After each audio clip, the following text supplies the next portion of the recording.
Antes de comenzar, quisiera encomendarme al Señor Jesucristo ante la Virgen María para que sea el Altísimo quien hable. Yo solo soy instrumento. Bien, tal profe, ¿cómo estás? Amén, Gusto amén, verte. amén y muchas gracias. Bueno, cuando tú quieras, Daniel, podemos empezar. Ya está grabando. Así que adelante, Daniel. Y Anaí está Bueno, en... yo no te escucho muy bien, pero supongo que me estás dando para que empiece. Así que, Sí, Ani, cuando quieras. sí, sí, adelante. Ok.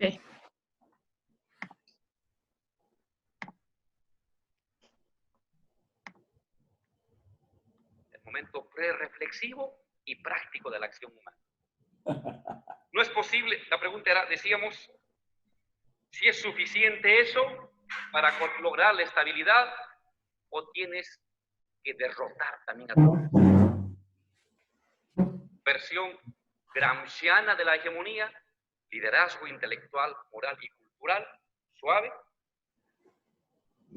versión leninista, derrota a tu adversario. ¿Cuál de los dos? Uno o el otro.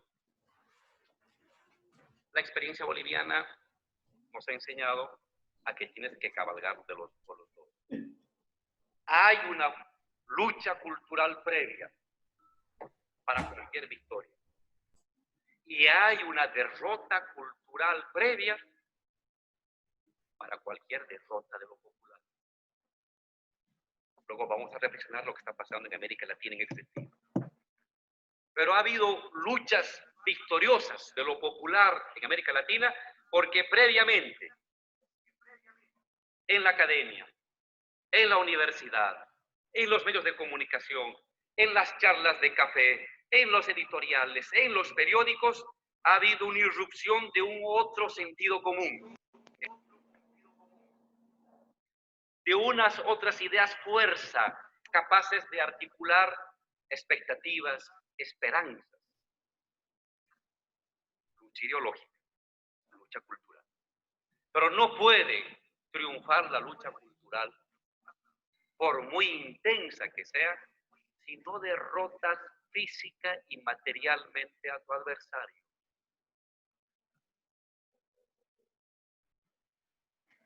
Esto no es un hecho solamente militar, es un hecho práctico, material, de recursos,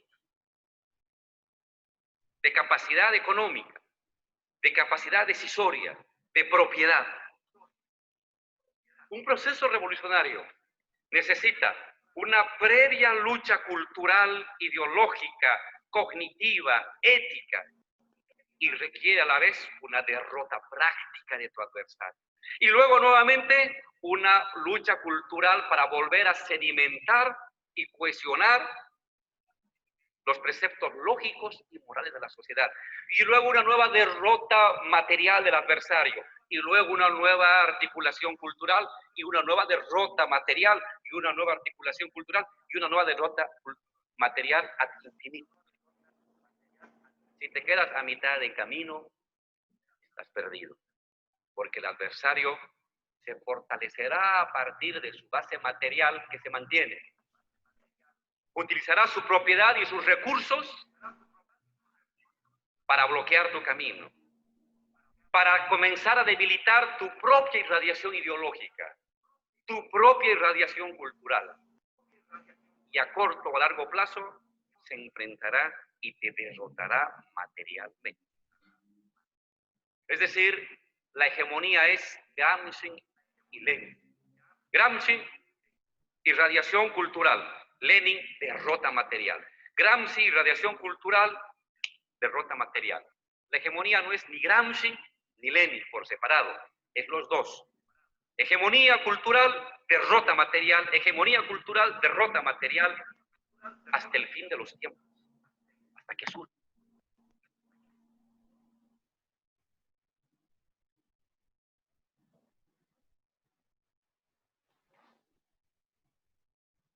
Bien, creo que en estos cortos minutos hemos tenido toda una declaración de intenciones teóricas, de puestos de teorema también, hay mucho que comentar en estos cortos minutos. Voy a empezar partiendo de que el gran grandilocuencia, la redundancia, esto en algo que nosotros conocemos sobradamente, que es la necesidad del intelectual de mostrar la realidad para posar los teóricos, ¿no?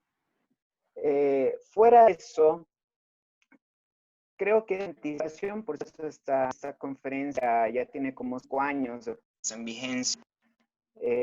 Por lo tanto, ustedes intuirán que la idea madura se hace mucho tiempo atrás y toda esta oleada de insurrecciones urbanas, insurrecciones ciudadanas, pues en un contexto de vandalismo y de se ha visto sociedad fragmentada que como consecuencia natural o previamente en realidad como la gangrena de la pérdida del Estado de Derecho. Mansueti, pues no te escucho. Daniel, tienes estática ahí, a ver si puedes corregir, por favor. Gracias. ¿Perdón? Que tienes estática ahí. No, por eso se oye un trasfondo de estática y entrecortado. A ver si puedes mejorar tu micrófono. Ah, bueno. Y ¿Se me escucha bien ahora o no? Sí, mejor. Y aprovecho para decirle a Óscar Arce, que dice que sus conceptos son tan abstractos que no sabe ni él lo que dice. No, Óscar Arce, no.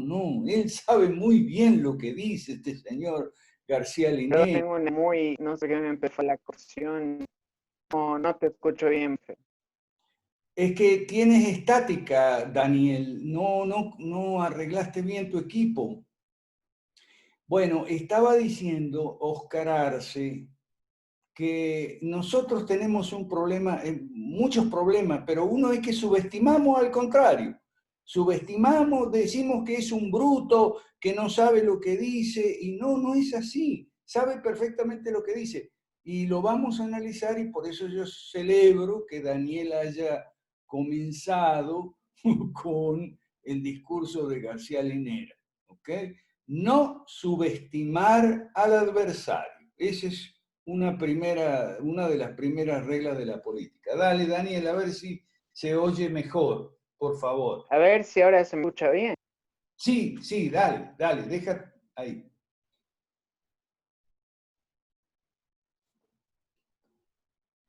Bien, ojalá todo empiece a funcionar porque me hago nervioso y se me de todo. Pero bueno, como decía antes, en estos 2 minutos que hemos tenido de declaración de intenciones desde la intelectualidad de la teoría, ¿sí?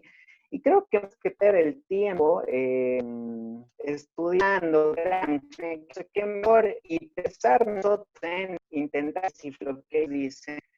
Creo que es mejor escuchar lo que ellos dicen ¿sí? Directamente, y es una amenaza directa, es una amenaza que anticipa ya en ese tiempo y como iremos desarrollando a lo largo de estos minutos, si Dios me permite, que ya venía con un backup teórico, ideológico bastante grande, muchos años de desarrollo. Pero lo que creo que es peor es el hecho de que, como al final vamos a ver, es que nosotros recién estamos descubriendo algunos aspectos de ya, sí, muchas gracias.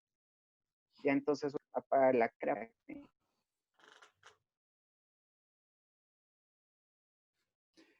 Apaga la cámara, apagaste el micrófono, pero apaga la cámara, no el micrófono.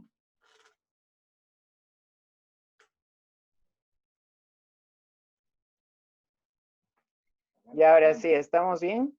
Ok, dale. Ya, mucho mejor. Entonces, esta es toda una declaración de intenciones. Bueno, para quien no lo conoce, Álvaro García Linera es el ex vicepresidente de MIRES hace muy poquito y es uno de los referentes del marxismo a nivel mundial actual. O sea, nombres como Pablo Iglesias, como Rejón, como Chantal Mouffe, etcétera, como un muchacho de la Argentina que Grabois, todos son alumnos suyos. Es un personaje bastante influyente dentro de la izquierda a nivel mundial.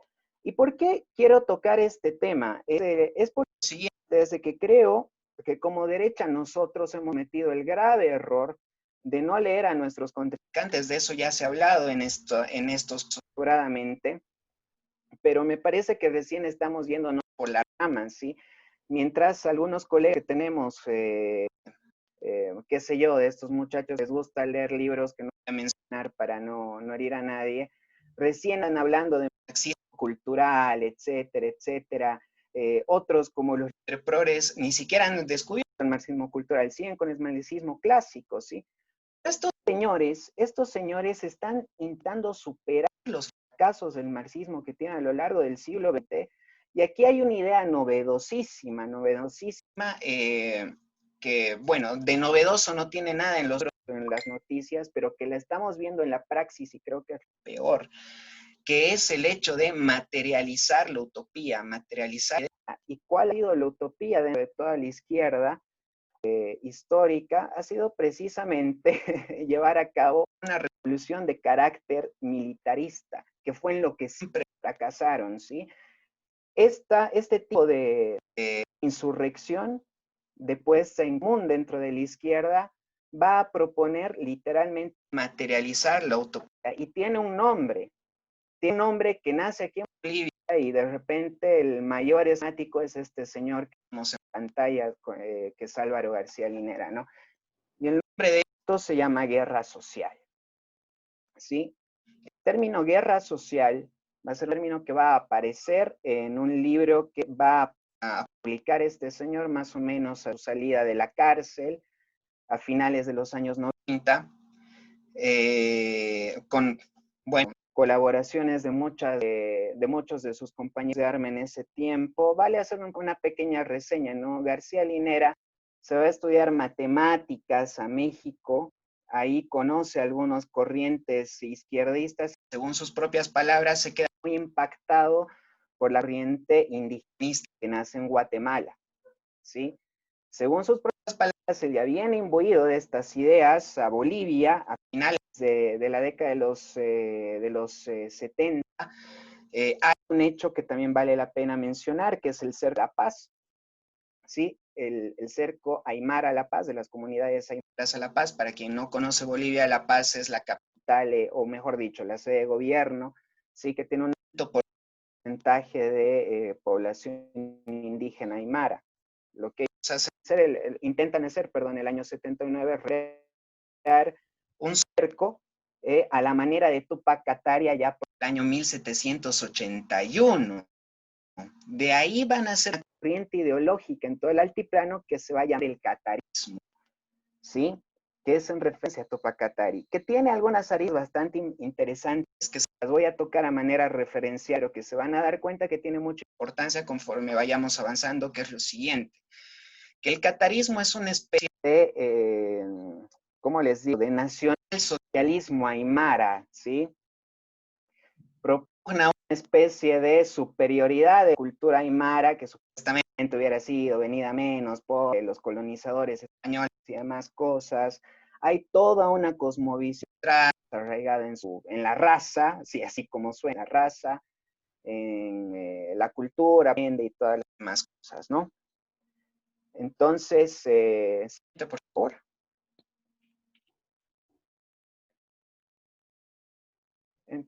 Sí, entonces, digamos, esto va a servir de producto para irradiar, digamos, todas estas insurrecciones que han ido, digamos, al compás de un reloj, ¿sí? No es una casualidad, y obviamente ustedes lo saben, pero el backup ideológico que hay detrás es algo que hay que entender para intentar combatirlo, ¿no? Como decía antes, siguiente por favor, hay un cerco a la paz ya por el año 69 que intenta recrear toda esta idea, ya sé, digamos, por esos años, contraposición de aspectos como la dictadura que habíamos vivido en toda América, que no era ajena a la realidad que teníamos en Bolivia. ¿Sí? Siguiente, por favor. exacto, que no era ajeno a la realidad que vemos en Bolivia. Por ejemplo, vemos una pequeña fotografía de la naciente ciudad del año 79, precisamente intentando recrear este aspecto del catarismo. Sí, que va a redundar en un punto muy interesante. García Linera, al volver de Guatemala, lo primero que hace es una fuerte crítica a la izquierda, y a la izquierda de ese tiempo, a lo que él llama la izquierda tradicional. ¿Por qué? Porque él va a encontrar de que para la izquierda tradicional, que clasificaba en términos de libro, digamos, a toda la existencia de la masa boliviana de aquel tiempo, solamente existían los campesinos y los obreros, ¿sí? En palabras del propio García Linera, no existiría aquello que se llama indio, el indio como identidad. Y esto, por lo menos en Bolivia, es algo que tiene algunos antecedentes, como por ejemplo en la Guerra Federal. O sea, la temática indígena, ¿sí?, de considerar a lo indígena como algo que estorba en el horizonte, siempre fue visto por, digamos, algunos intelectuales, animar a tocar muy timoratamente eso. La izquierda decididamente no lo tocó porque no tenía las herramientas ideológicas para hacerlo. Y literalmente la derecha inexistente dentro de la historia de Bolivia ni siquiera no lo pensó. O sea, esta es una temática virgen todavía. Y obviamente la derecha, como no existe una derecha propiamente pensada en Bolivia, ni siquiera se ha tocado. De ahí es donde van a ser el indio como sujeto de revolución, ¿sí? Algo muy interesante dentro de las propias palabras de Álvaro García Linera y de otros intelectuales del Grupo Comuna, ¿sí? García Linera lo toma como una abreviación del resto, sobre todo los bolivianos de quienes les hablo. Va a redundar en el aspecto de que el año 86 fracasa la Central Obrera Boliviana, ¿sí? Que es un grupo obrero, es un soviet, ¿sí? Que tiene participación en el gobierno del Estado, por lo menos en ese tiempo la tenía muy fuerte con la organización de Comibo, que como método de protesta ya introdujeron, digamos, esto del bloqueo de caminos, la protesta urbana, muy a la francesa, ¿no? Muy a lo mayo del 68. Bueno, Bolivia va a entrar en una crisis en la inflación, la peor crisis que tiene en la historia Bolivia, en su historia Bolivia, y se va a organizar esto que se llama la Marcha por la Vida, ¿no? Que va a ser un intento de reacción política por parte de la COP en respuesta a el decreto 21060, el famoso decreto 21060. Como dato color, les comento de que el decreto 2160 fue la primera puesta en escena de las leyes aprobadas o de las doctrinas aprobadas en Washington, ¿sí? Oficialmente en Sudamérica se va a iniciar lo que se llama el neoliberalismo, que evidentemente existe, como ya sabemos, es algo errático, se va a iniciar oficialmente con el 2160. ¿Por qué? Porque no terminan siendo reformas estructurales de fondo, lo cual es claro, digamos, en los niveles de pobreza y de salida de la pobreza medias, de subsistencia, en realidad se va a ver en la década de los 90. Lo interesante es de que Álvaro García Linera predice la muerte de la COP como organización jerárquica. Y esto nos dice mucho. ¿Por qué? Porque la manera de matar a la organización jerárquica de izquierda, al soviet, es precisamente con medidas del mercado. Así sean tibias, como evidentemente lo dice Álvaro García Linera, ¿verdad? Muere la COP como organización jerárquica, muere la COP como organización de soviet.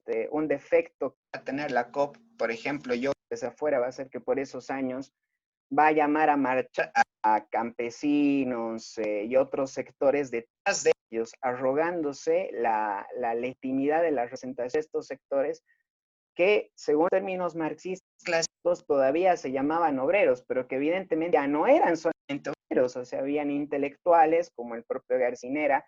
Un dato de colores de que todos estos intelectuales son hijos de las clases altas de Bolivia. Todos los intelectuales dicen como son en todos lados del mundo, ¿verdad? Es más, aquí tenemos una foto de Álvaro García Linera y así está en blanco y negro, notaremos que de flaco y pobre no tiene nada, ¿no? ¿Sí? Pero son ellos los que van a teorizar, digamos, estos cuestiones ya en la década de los 90, la cuestión del indio, y posteriormente se va a conformar el ejército Tupac Katari, ¿sí? El ejército guerrillero Tupac Katari, en concomitancia con algunos personajes que posteriormente serían importantes como Felipe Quispe, ¿no? Como dije anteriormente, esta ideología va a caer más o menos un neofascismo indígena, un neofascismo aymara. Hace algunas semanas atrás conversaba con el profesor Mansuetti sobre un personaje, Norberto Ceresole, ¿sí? Un poco más adelante vamos a puntualizar sobre él, pero que no resulte nada extraño que sí se acuña, digamos, ideologías fascistoides dentro de las supuestas etnias indígenas que hay en Sudamérica, porque si bien los aymaras como intento teórico van a ser los primeros, van a ser los pioneros dentro de la academia a nivel Sudamérica, van a existir a partir de otra influencia otros grupos en otros países, como por ejemplo los mapuches en Chile. He ahí la importancia de tomar en cuenta el catarismo y el fenómeno boliviano. ¿Por qué? Porque va a ser el único, o mejor dicho, el primero hasta nuestros días que como insurrección urbana va a tener éxito en el mundo. Y aquí los fundamentos de sostener lo que digo. Bueno, posteriormente supongo que abriremos micrófonos y los someteremos a debate, ¿no? Pero va a ser el hecho de que toda esta masa indígena como tal, que como algunos días mis compatriotas bolivianos ahora pueden comprobar que no ha muerto con las frases incendiarias de Felipe Quispe al decir que él no se siente boliviano, el Tahuantinsuyo triunfará sobre Bolivia en una evidente secesión, va a recalar en una evidente victoria cultural, ¿sí?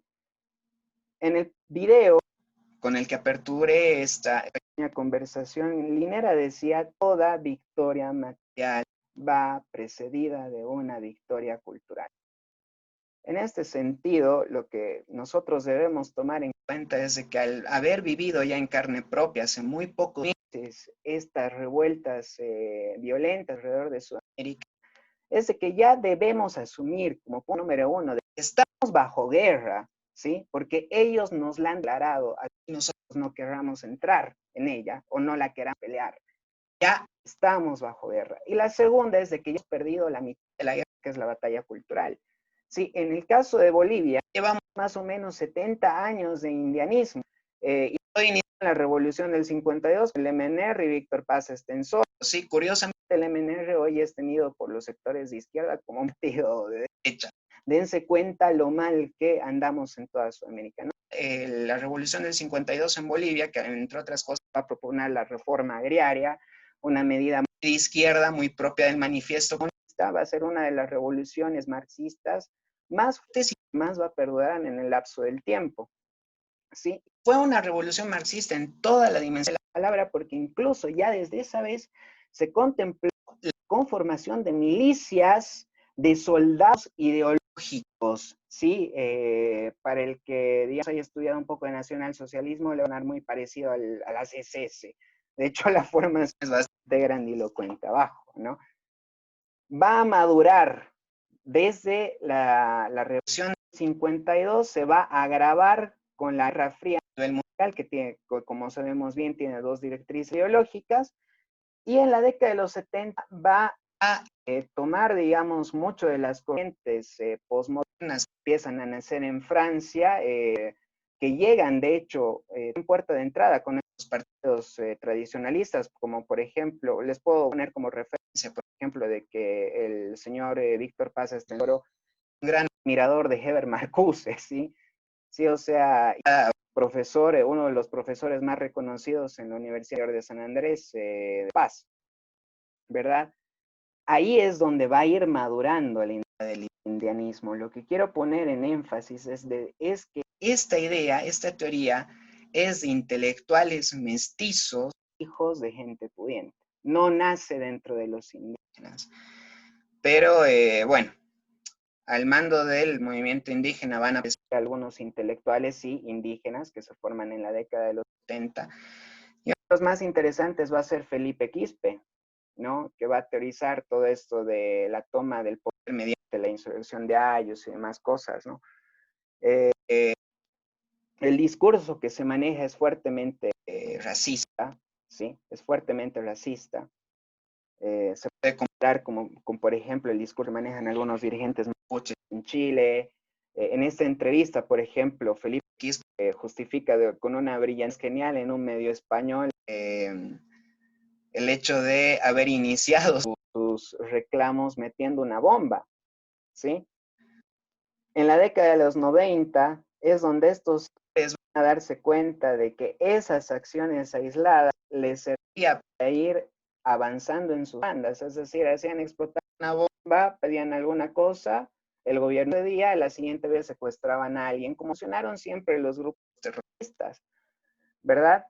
El tema fue que el grupo terrorista como tal siempre va a estar al margen de una acción propiamente de toma de poder que tenga un sustento en el tiempo, y eso solamente lo da el organigrama, uno ideológico y operativo, que evidentemente desde siempre tuvo la izquierda, pero que no tienen los terroristas al carecer de legitimidad, ¿sí? Entonces hay que dotar de legitimidad a la acción terrorista como tal, y como acción terrorista me refiero a la acción que va en decremento directo de los derechos de sus mismos coterráneos, como por ejemplo el bloqueo de caminos, los ciudades, etcétera, etcétera, etcétera, ¿verdad? Que legitimar esa petición. ¿Cómo se la legitima? Pues dándole un discurso populista, ¿verdad? Arrogándose la representación del pueblo, como evidentemente lo hizo, pero esta vez ya no se necesita de una organización jerárquica, porque en palabras del propio García Linera, y en esto creo que tiene razón, para los fines de la izquierda no era propia en las calles, que esa organización jerárquica en realidad iba a consecuencia de lo que se mostraba en las calles. Y digo esto ¿por qué? Porque dentro de las ciencias políticas se ha cuidado recientemente, no hace muchos años, deben ser unas 2 décadas, nomás el profe me corrige si es verdad, el concepto de los movimientos sociales, ¿sí? Que es introducido por la izquierda, ¿sí? No tiene larga data dentro de las propuestas del marxismo a nivel mundial, y es más, sostengo de que nace el concepto de movimiento social como tal, nace dentro del contexto político sudamericano. Y es más, tiene algunas connotaciones muy importantes porque en realidad el movimiento social como tal va a ser un sujeto compuesto de dos partes, ¿sí? Va a ser una consecuencia de algo.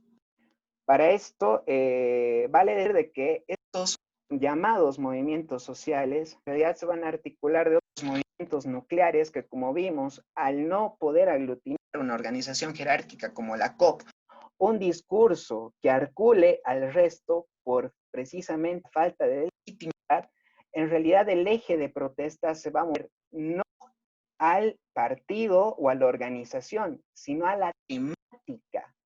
Va a ser la temática la que aglutina a diferentes grupos sociales, y esto va a permitir que se plieguen a la protesta social a grupos de intelectuales, estudiantes, de regantes, de transportistas, de comerciantes, y no propiamente los obreros.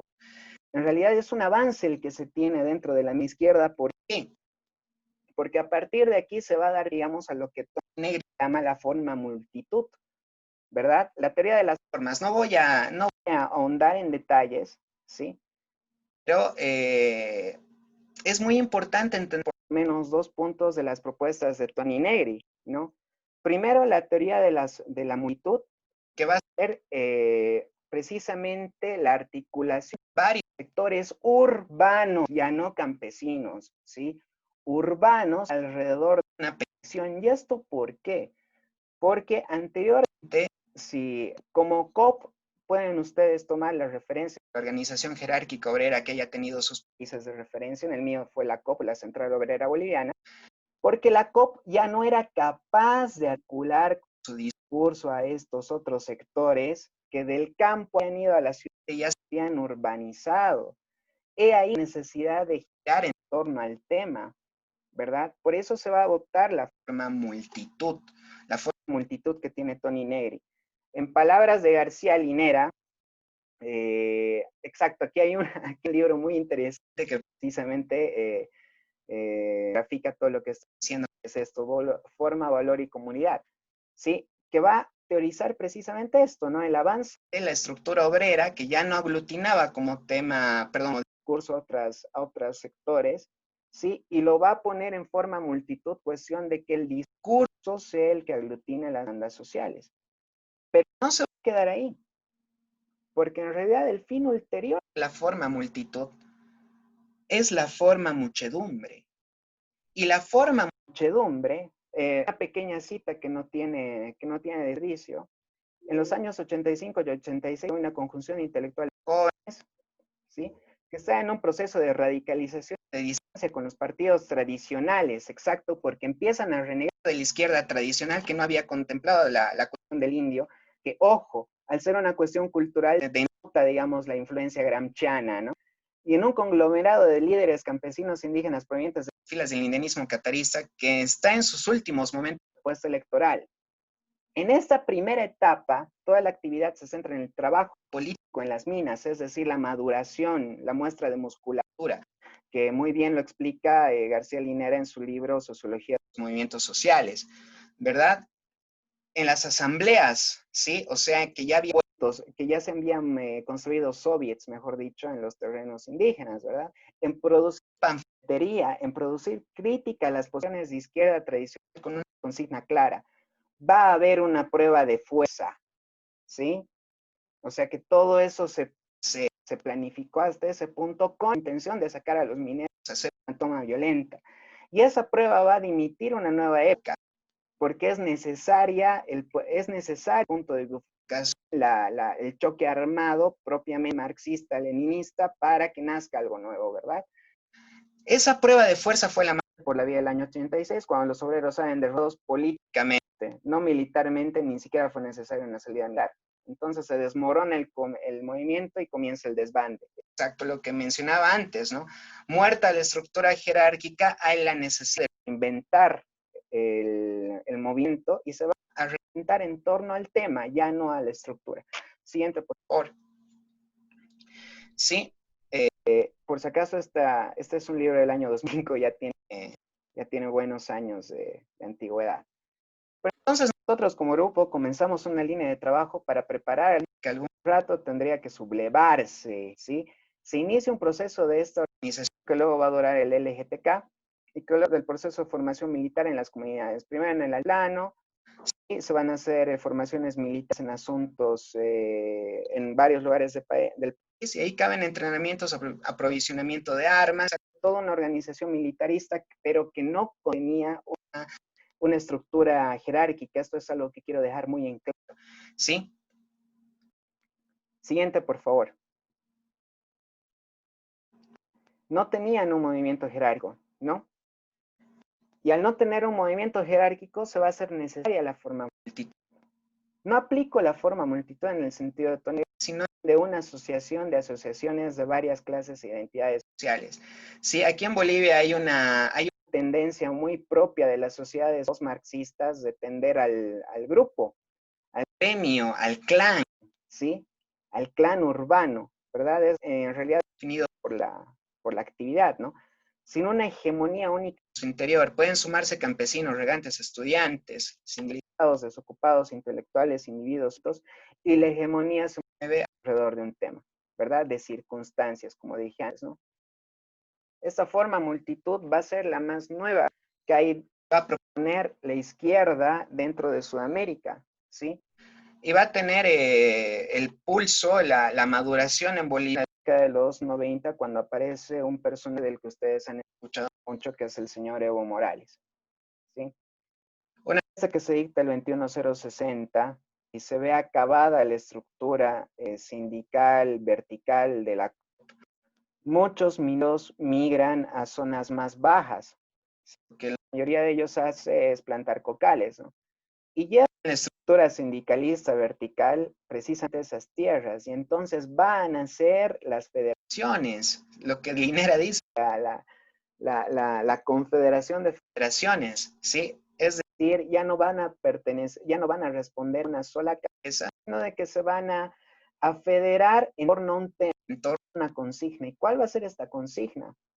Bueno, en Bolivia hay literatura abundante y yo particularmente recomiendo un libro que el profe conoce que se llama Ciudadano X, el escritor Emilio Martínez es un periodista.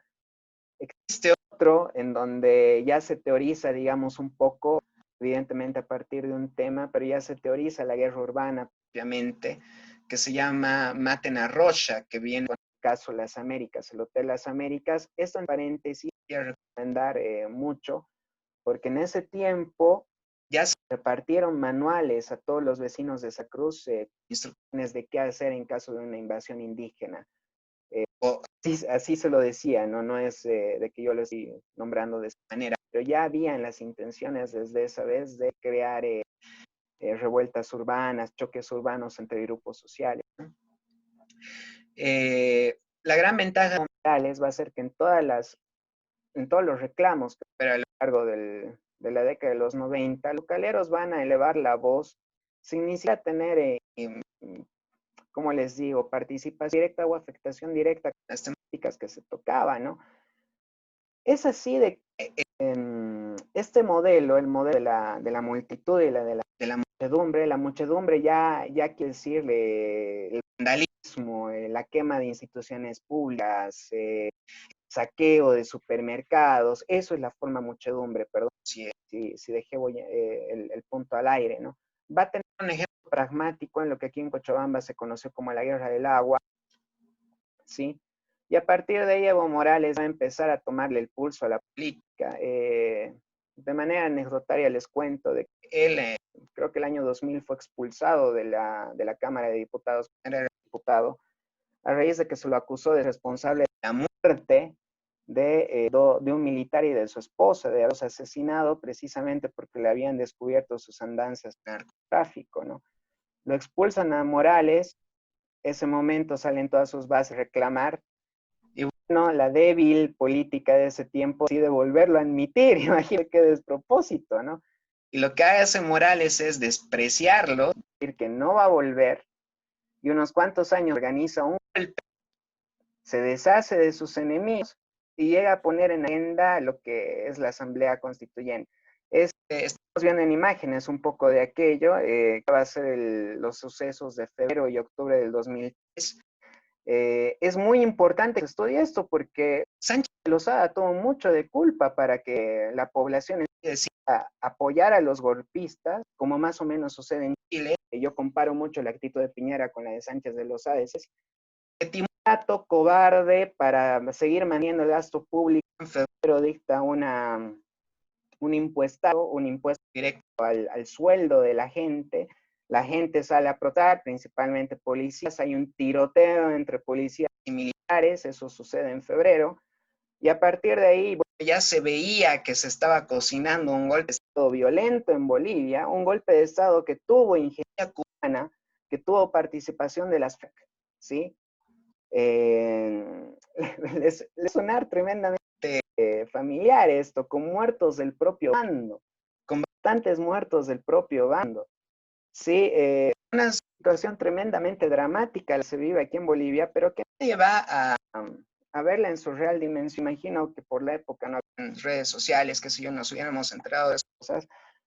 Pero una vez de que dimite Sánchez Lozada, va a subir el traidor Carlos Mesa, que hoy en día se hiere como el principal contendor en elecciones, que va a poner en vigencia la agenda de octubre, lo que se llama la agenda de octubre, que va a ser básicamente la aprobación de una nueva asamblea, perdón, de una nueva constitución política del Estado mediante la instauración de una asamblea constituyente, ¿verdad?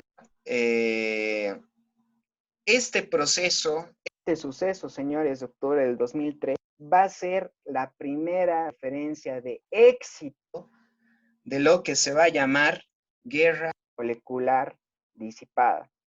Sí, que muy bien lo va a proponer mi camarada y amigo Alexis López Tapia, a quien tuve el placer de conocer en Cochabamba hace 2 años, cuando él vino a dictar una conferencia sobre tecnología y energía. Y bueno, después de la conversación nos pudimos dar a tocar varios temas. Y él, muy agudo con sus estudios, nos grafica de que ya en Chile se estaba, ya 2018 nos anticipa lo que iba a suceder en Chile, pero como punto de irradiación política. Y tiene toda una maduración filosófica que voy a tocar muy a la rápida, ¿sí? La revolución molecular disipada va a ser el modelo de pugilato urbano, ¿sí? Va a ser el modelo que va a estribar en el vandalismo generalizado, en los varios focos de violencia abiertos en toda la ciudad, en el rebase a las fuerzas del orden, ¿sí? Como vimos aquí en Bolivia, como vieron en el Ecuador, como vieron en Chile, y responde este señor que se llama Félix Guattari. Yo recomiendo el canal de Alexis López Tapia, precisamente RCT Chile, que pueden encontrar, digamos, un desarrollo más puntual de esto, ¿no? Profe. Atocha, disculpa, pero no se te oye bien, hermano. Yo no entiendo por qué, porque yo te he visto, te he escuchado perfectamente en otras reuniones. Tengo la impresión de que estás con otro equipo, o por lo menos con otro micrófono, que no es el mismo que tú tenías siempre. Porque justo ahorita... Oh, Dios mío, no puedo creer. Tal vez, a ver. No. Yo siempre te he escuchado muy claro. Es la primera vez que te escucho así, totalmente entrecortado, no se entiende bien. Y creo que has cambiado, ¿no? Ahora, ¿cómo estamos? Dale, a ver, habla. Sí, lo estaba siguiendo por la computadora, pero ahora no sé cómo se escucha. Igual, hay como un cambio de tono. Yo no entiendo mucho de la tecnología, vos sabés. Todo el mundo sabe que ese no es mi fortaleza. Yo tampoco, la verdad, pero a ver. Querido ¿Me Alberto, escucha o no? No se te escucha como se querido te Alberto, escucha vos siempre en las reuniones. Eso te puedo decir. querido Alberto, a lo Ya, mejor bueno. puede ser tu internet. Pero los demás... Sí, yo igual creo que es el INTA. Sí, yo lo escucho muy bien también, profe, se lo escucha bien a Profe, yo lo Daniel. escucho, Yo igual lo yo lo escucho muy escucho bien. clarísimo. Ah, bueno, menos mal, Yo menos igual. mal. Ok, entonces a lo mejor es mi audio que no está andando bien. Ok, bueno, fantástico entonces. Dale, Daniel. Bien, ya vamos terminando. Siguiente, por favor.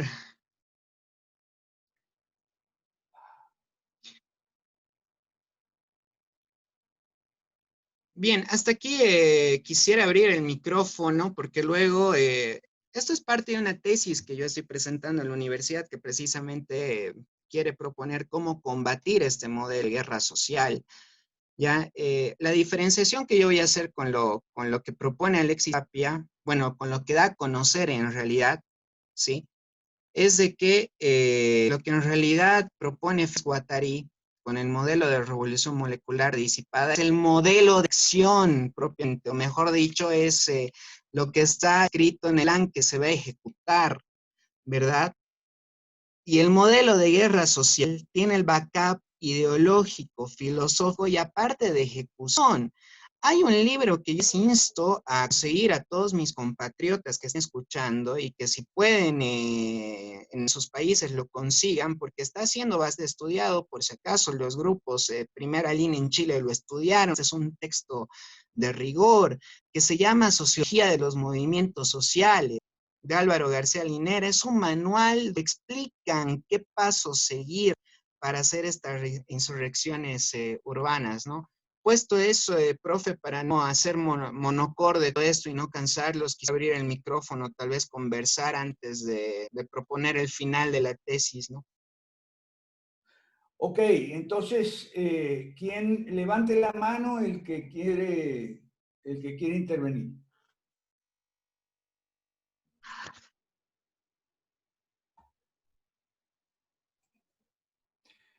Bueno, a ver, si no hay nadie, yo voy a hacer un comentario si se me escucha bien. ¿Se me oye bien o no?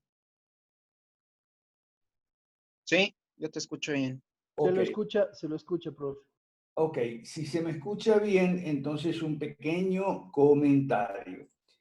Este asunto de si los movimientos sociales son nuevos o no son nuevos, no son nada nuevo. El punto, sobre todo en la izquierda, el punto es el siguiente. Como muy bien explica Margaret Thatcher, las izquierdas no nacen de ninguna base, de ningún pueblo trabajador, de ningún proletariado, de ningún movimiento obrero. Las izquierdas siempre son motorizadas, impulsadas por intelectuales, entre comillas, de clase media, y en algunos casos más que media, que asumen la representación de los obreros, de los mineros, de los campesinos, o más tarde de las mujeres, o del pueblo, o de los homosexuales, LGBTI, etc. Siempre ha sido así. Siempre, y eso desde Lenin. Aprovecho que se me escucha bien porque quiero señalar el tópico de Lenin. Lenin, el teórico del proletariado, decía que del proletariado lo único que salen son reivindicaciones laborales, que si las horas de trabajo o los accidentes de trabajo y todo eso. Que la revolución, o sea, acabar con el capitalismo, nunca iba a surgir espontáneamente de la clase obrera.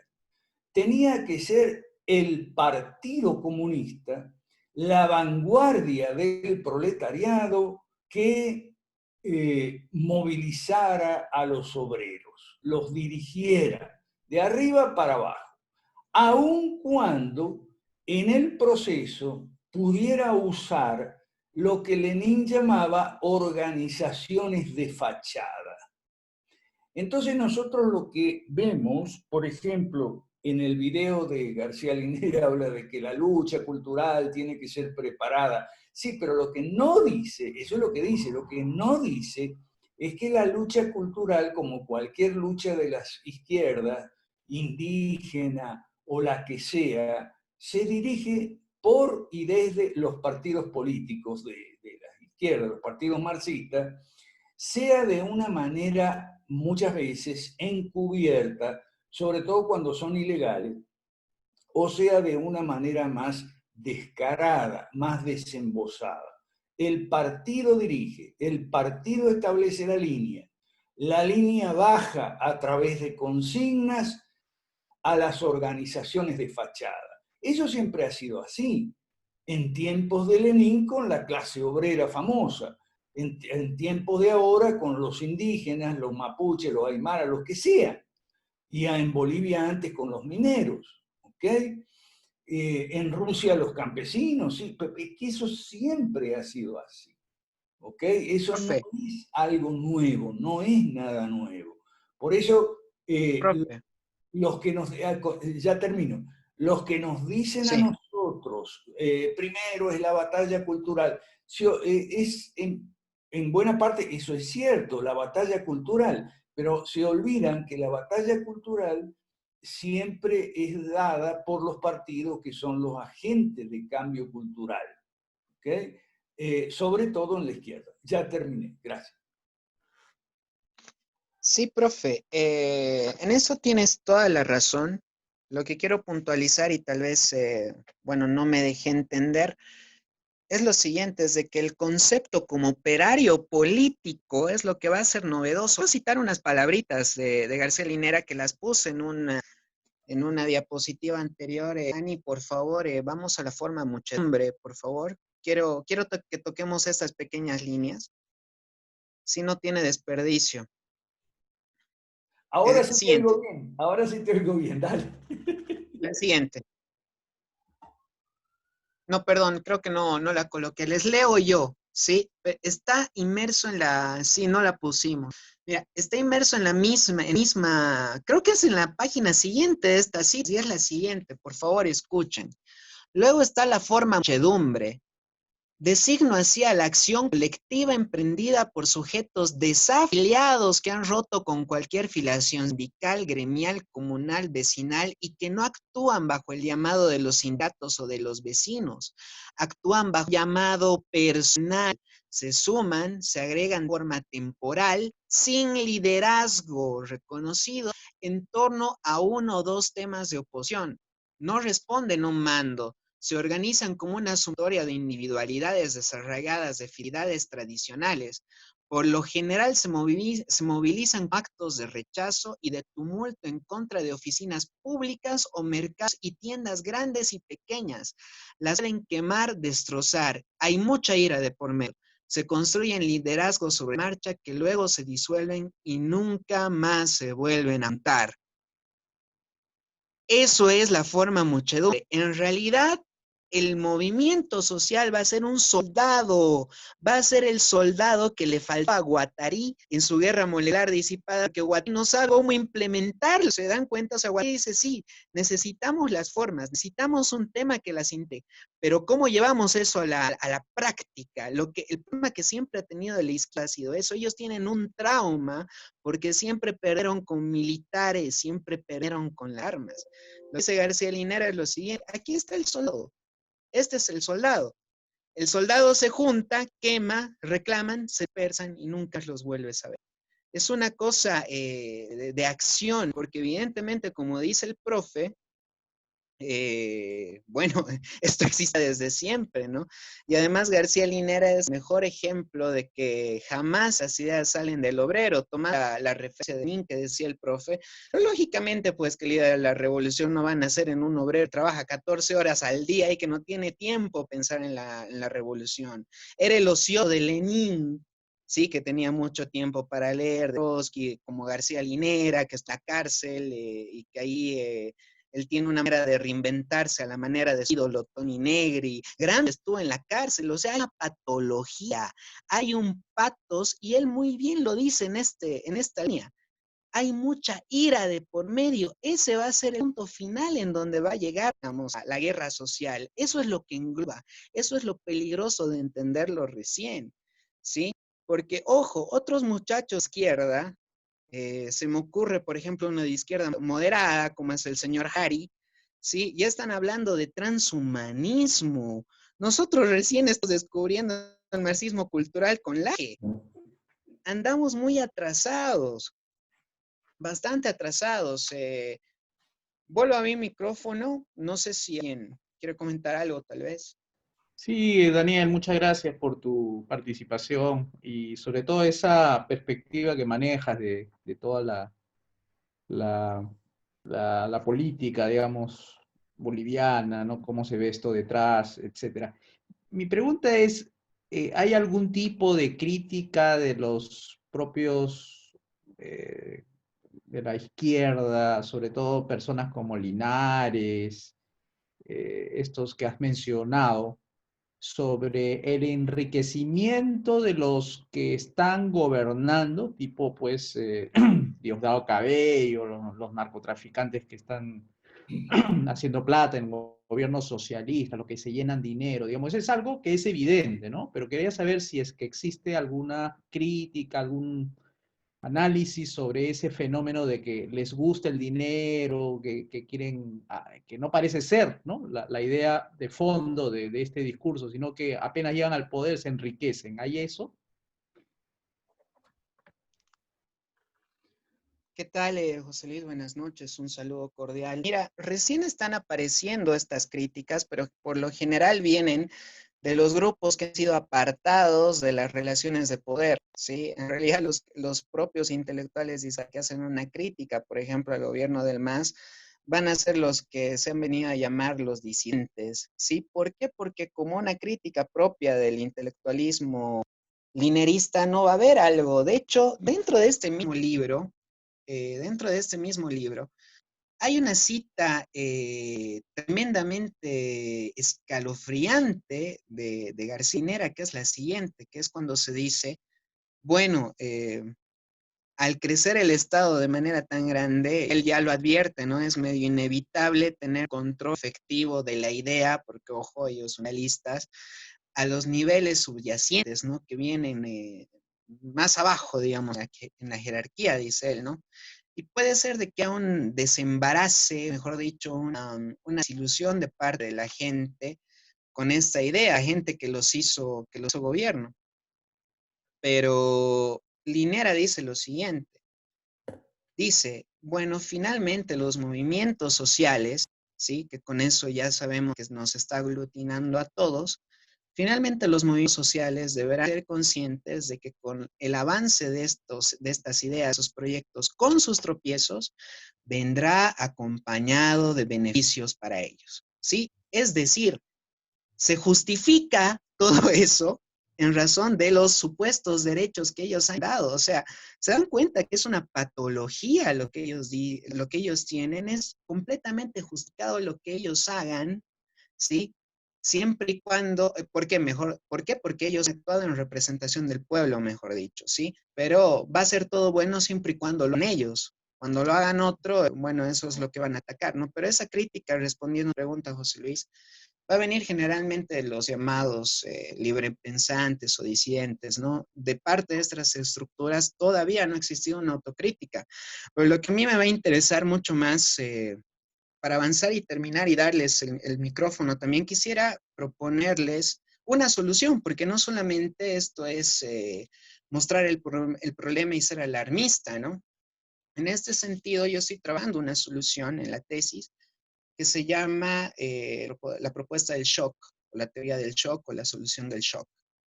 Sí, bueno, me inspiro un poco precisamente en el 21060, tomando de referencia las propias palabras de García Linera en el sentido de que lo que había matado a las estructuras obreras, o sea, lo que había hecho morir a la izquierda tradicional, eran, escuchen bien, por favor, colegas, ¿sí?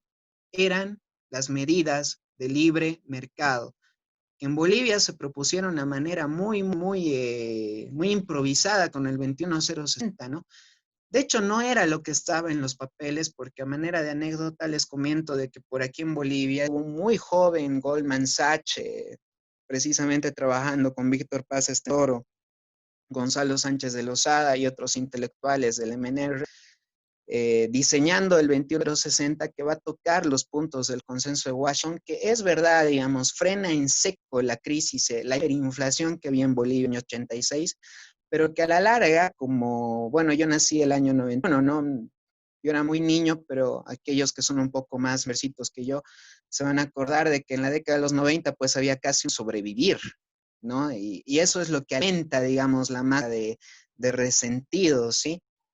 En este sentido, la teoría del shock lo que hace es proponer un freno golpe a todo este avance. Y lo primero que debemos caer en nosotros, queridos compañeros, es que, como dije antes, perdón, colegas, porque compañeros es terminología marxista, es de que nosotros estamos bajo una guerra, ¿sí? Como dije anteriormente, así nosotros no la queramos pelear, el hecho es de que nos la han declarado. Y el fundamento del marxismo en su acción es la dialéctica. Y como escuchamos en propias palabras de Álvaro García Linera, esto no va a parar, es ad infinitum. Va a seguir mientras ellos estén en la tierra, ¿sí? Esto responde a la doctrina de guerra permanente. Para quien no la conozca, les recomiendo darle una pequeña repasadita a las de Trotsky, ¿sí? Es decir, nosotros estamos bajo un estado de guerra permanente, ¿sí? Y como estamos bajo un estado de guerra, la solución que voy a proponer, digamos, sí se va a dar en un principio de acción de parte de un militar que yo admiro mucho, que es el general mariscal Karl von Clausewitz, ¿sí? Que tiene esta obra capital para mí muy importante, en la que mantiene el hecho de que cuando está en retroceso y está en retroceso, está a punto de claudicar, la única esperanza que tiene, la única salida, es un contraataque furibundo, ¿sí? Pero de manera organizada, porque no se ataca a ciegas, o mejor dicho, no contraataca a ciegas, ¿sí? Sino que solamente se contraataca en los frentes abiertos. ¿Qué quiere decir el mariscal von Clausewitz? Es que no te tienes que inventar la pólvora. Si el enemigo te ha atacado con ciertos métodos, es porque esos métodos funcionan, ¿verdad? Y lo que tienes que hacer es atacar los métodos, no la manera en la que te está atacando, sino los métodos. Me refiero a la manera con el de oficiales y todas esas cosas. Y esto lo puntualizo, ¿por qué? Es porque nosotros no tenemos herramientas que la izquierda durante todo el siglo XX ha implementado para combatirnos, ¿no? Que es la academia, etcétera, ¿no? Entonces, en este sentido, como la tesis de ellos es la revolución, todos nosotros sabemos que la revolución a la marxista, a la manera clásica, tiene dos partes, que son las condiciones objetivas, ¿sí? Que en este caso, particularmente yo pondría el estado empobrecido en el que están todos nuestros países, ¿verdad? Y las condiciones subjetivas que van a ir enraizado en toda la batalla cultural previa, ¿ya? En la manera de pensar, en el sentido común que manejan los chanos, ¿verdad? En este sentido, la manera en la que nosotros vamos a atacar las condiciones objetivas va a ser creando un estado de bienestar. ¿Y cómo se crea un estado de bienestar? Pues con las 5 reformas, lógicamente. ¿Por qué un estado de bienestar va a ir a atacar directamente las condiciones objetivas? Es de que este empobrecimiento, como todos sabemos, colega, nos ha venido, por ejemplo, los jóvenes a tener una adolescencia prolongada, no nos casamos, no tenemos trabajos, hay condiciones precarias para la jubilación y eso nos ha vuelto una sociedad muy, muy, muy egoísta, ¿sí? Si tú no tienes apenas para solventarte, entonces menos vas a tener para una familia y por lo tanto se motiva la nuclearidad de la sociedad que, como vemos en palabras de Guattari, será el caldo de cultivo para uno, formar parte de los movimientos sociales y dos, para ser un soldado de la revolución. ¿Sí? Entonces la primera parte es solucionar esto con las 5 reformas. Y la segunda parte que quisiera discutir, porque esto todavía está en desarrollo, particularmente yo lo estoy desarrollando en el sentido de que creo que manera de reacción en las sociedades occidentales es bueno que aparezcan algunos grupos radicalizados, pero sobre todo quienes van a ir en la vanguardia de la guerra cultural tienen que ser necesariamente los cristianos en Occidente, y esto por un principio básico, es porque el fundamento que se ataca con las condiciones objetivas es el cristianismo filosófico, ¿sí? Esto entre paréntesis es nuestro deber, y es nuestro deber militante como una regla, y esto es todo pensando en la guerra cultural, que por lo menos para mí, digamos, y en esto yo estoy de acuerdo con García Linera, estoy de acuerdo con él en varias cosas, digamos, evidentemente hay una versión lógica, pero estoy de acuerdo en el que toda victoria material viene precedida de una derrota cultural, ¿sí? Y en esta arista en donde más tenemos que tener soldados, digamos, es en la guerra cultural, pero tiene que ser una acción, digamos, de los sectores que sí se radicalizan en este sentido. ¿Por qué? Porque si bien nosotros los liberales no somos un grupo radical por definición, en donde sí vamos a emplear el juego de la política es en aglutinar la vanguardia, el liderazgo y en tomar la forma, actitud de la que hablan ellos. Es decir, vamos a ser nosotros los que mediante los temas, como dijo el profe hace algunas semanas atrás, mediante la proactividad en las ideas, en donde vamos a ir dando espacios en las peleas objetivas, ¿no? Y otro aspecto con el que tenemos que pelear tremendamente es con el nihilismo filosófico. Aquí voy a poner un punto y aparte Tapia, que está para abrir el micrófono y cansarlos perdón, Rocha. Monocorde, tono de voz. Rocha, perdón, que está impaciente, Manosalva.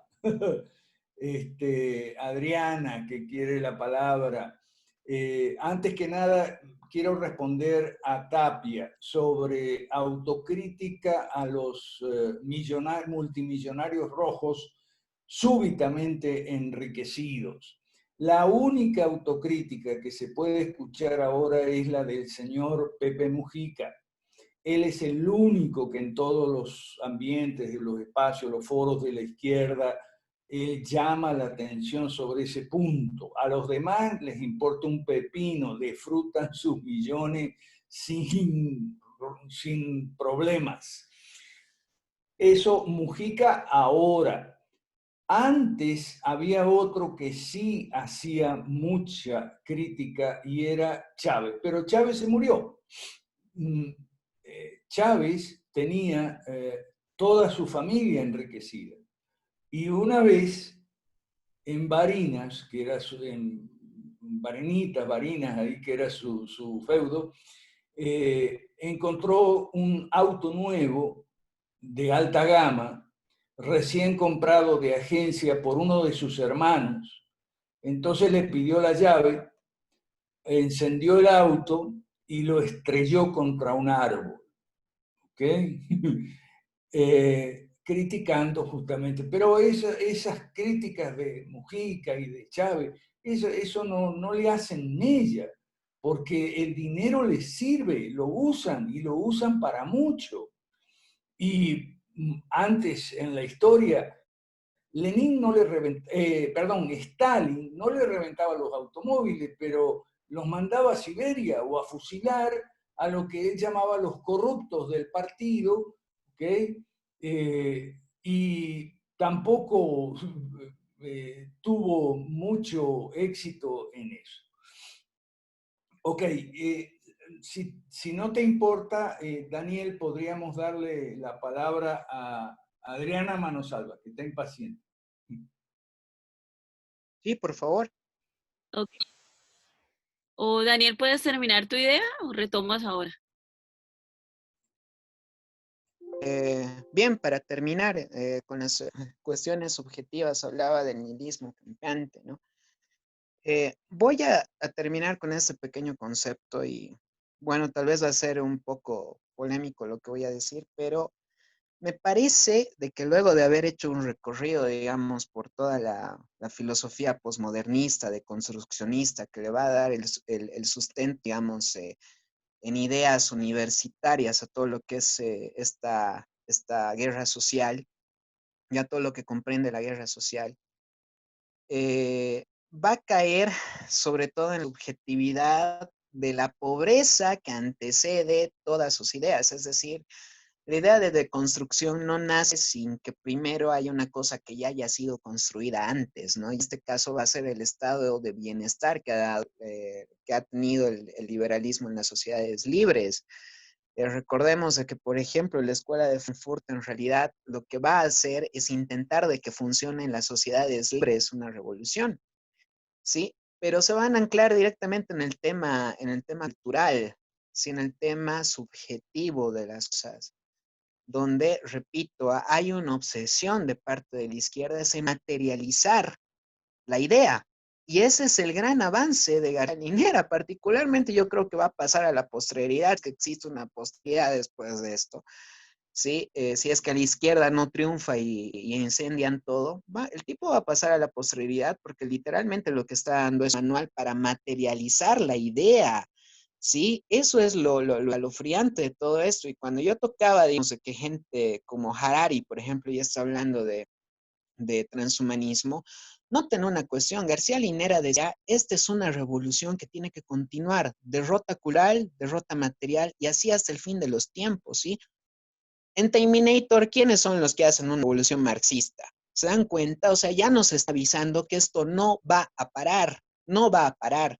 Y la doctrina del shock, o mejor dicho, la propuesta del shock que yo tengo en mi tesis, sí, va primero a disuadir una cuestión, es de que nosotros no tenemos de que enfrascar la lucha, la pelea de manera física en el terreno urbano.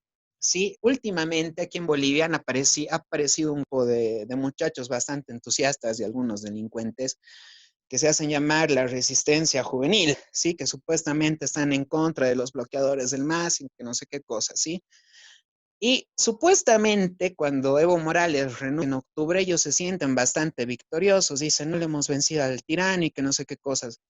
En realidad no le vencieron a nadie, lo único que hicieron fue repeler un ataque, porque como vimos, ellos no van a parar. Y de hecho, el fin de este modelo insurreccional no es un arte, no es no es el vencer al enemigo de manera efectiva, digamos.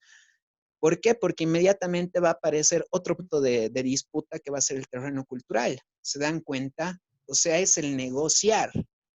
El fin es negociar, obligar a que el otro negocie mediante la coerción. Ese es el fundamento. Si tú rechazas o le rompes la cabeza a algunos cuantos manifestantes, ¿sí? Y luego se van, y tú crees que has ganado nada, en realidad lo que estás haciendo es caer en su trampa, en la guerra de desgaste. Lo que hace la teoría del shock es primero tomar el fundamento del partido 5 reformas de eso, formar partidos y en lugar de plantear la pelea en la calle donde no vas a ganar, lo que tienes que hacer es primero adquirir lo que las izquierdas han adquirido, que es la legitimidad, ¿sí? Y la legitimidad legal se adquiere mediante el voto. Y también mediante la legitimidad por el voto es donde se puede ejercer una fuerza exclusivamente contra las izquierdas. Eso por un lado. Uno de los aspectos más importantes al crear un estado de bienestar y que viene acompañado, digamos, de las reformas que nosotros proponemos está la defensa de la propiedad privada. Y el mejor ejemplo de que Daniel, esto tiene efectividad es lo que ha pasado en los Estados Unidos. ¿Por qué ustedes creen que en Chile Piñera sí se dio y en los Estados Unidos Donald Trump no se dio, o por lo menos no se dio del todo ante sus contrincantes? ¿Y por qué particularmente yo creo que en el futuro mediano, si eso se hace otra cosa, largo puede ser, pero por lo menos en el futuro mediano, yo no creo que triunfe la guerra molecular en los Estados Unidos? Simple y llanamente es porque ahí los propietarios pueden defender sus propiedades. Si tú vas a enfrentar a un enemigo que tiene soldados moleculares, lo que tienes que hacer es de que tu gente pueda defenderse de manera molecular, de que cada familia pueda defenderse. Lo que básicamente estoy diciendo es el libre porte de armas. Primero, estado de bienestar. Tienes que tener algo por qué luchar. En las Daniel, condiciones subjetivas de la revolución está el nihilismo. ¿Qué es el nihilismo? No tengo nada por qué luchar, ¿qué me importa? Claro, porque eres pobre, la vida te importa un sorete, ¿sí? Tú creas, Daniel, profe, ojo con la dime. expresión estado de bienestar. Nosotros lo que buscamos es el bienestar de la gente, no el estado de bienestar. Esa es la expresión welfare state. Sí, sí, verdad, perdón, ese es un concepto de la izquierda, perdón, disculpe. Ok, buscamos el bienestar a través de lo que muy bien Daniel está enseñando, que es el choque, que es para las reformas particulares, para que cada familia pueda defenderse. Y no hablo solo del porte de armas, sino que estoy hablando de que las familias y las personas tengamos las funciones, las libertades y los recursos para defendernos, y no solamente comprar un arma. Entonces, tenemos las 5 reformas, lo que proponen es la devolución para el bienestar, no para el estado de bienestar. Pero todo perfecto. Le podemos dar, no entiendo a Adriana, que está muy impaciente en el chat, pero después no. Dale, dale, Adriana. Total, queda mucho tiempo, falta 40 minutos para llegar a la hora. Ok, buenas noches. Pues realmente muy interesante la presentación, pero quisiera como primero hacer unos comentarios al respecto. Yo creo que estos movimientos sociales, como el profesor lo dijo, son muy antiguos. Esto no es ahorita. Pues esto no se lo inventó este ex vicepresidente de Bolivia, ni ahorita que estaba formando gente. Evidentemente esto yo lo conozco por como lo que comenta mi familia cuando mi papá estaba en la universidad. Eh, la izquierda ya estaba ahí y esos movimientos sociales ya estaban. Ahora bien, yo sí veo realmente que en el siglo XX sí ha habido un posicionamiento hacia el indigenismo, y ahora como hablando aquí de Colombia, una realidad. Y yo veo que eso se da es porque se ha posicionado este movimiento social con acciones muy efectivas a través de la educación estatista. Es decir, es en la universidad realmente y en los colegios de secundaria en mi nación donde se trabaja estos movimientos. O sea, es ahí donde ellos son indoctrinados en estas temáticas y donde a ellos se les posiciona a su psiquis. Entonces, ahí van varias inquietudes y yo quisiera saber quién pudiese formularnos o ayudarnos o si tiene un libro, porque yo veo claramente que aquí hay un problema frente a la psiquis. ¿Cómo es que logran manipularlos? Yo creo que evidentemente por la crisis de la masculinidad ocasionada por todo este sistema, donde realmente todos somos frágiles a las emociones y los sentimientos. Entonces estos universitarios y adolescentes en secundaria son manipulados porque esa fragilidad y esas emociones, ¿cierto? Y terminan haciéndose creer que es posicionándose con movimientos sociales donde ellos tienen identidad, ¿cierto? Y donde ellos tienen valentía y coraje. Entonces, es ahí donde estamos llamados a preguntarnos, digamos, bueno, ¿cómo hacemos para resolver de manera práctica ese conocimiento de esa manipulación de la psiquis que ellos hacen de manera tan efectiva. Y es tan efectiva que tú ves a mujeres, por ejemplo, en este modelo, completamente masculinizadas, con una valentía y coraje como lo que tú mostrabas en los videos, asumiéndose proteger al indefenso. ¿Por qué? Porque en esas organizaciones supuestamente ellos son defensores de los más débiles y de los más frágiles. Aquí en Colombia últimamente, desde los movimientos de izquierda públicos y tapados en la educación, y nuestros alcaldes y gobernadores y el presidente han creado un sistema que para mí es muy preocupante, que es el sistema de caos ciudadano-policía. Y usted puede detectar que un ciudadano del común cree que el policía es el que lo ataca, lo va a matar y es el enemigo de él. Entonces usted ve en las calles que esto es una realidad. O sea, esto es un peligro real y quizás muchos se escandalicen porque esta es la otra, ¿no? Es un tema tan escandaloso que tal vez algunos empiezan a entender la realidad y no es para que tengamos miedo, digo yo, esta es nuestra realidad y a esto nos vamos a enfrentar.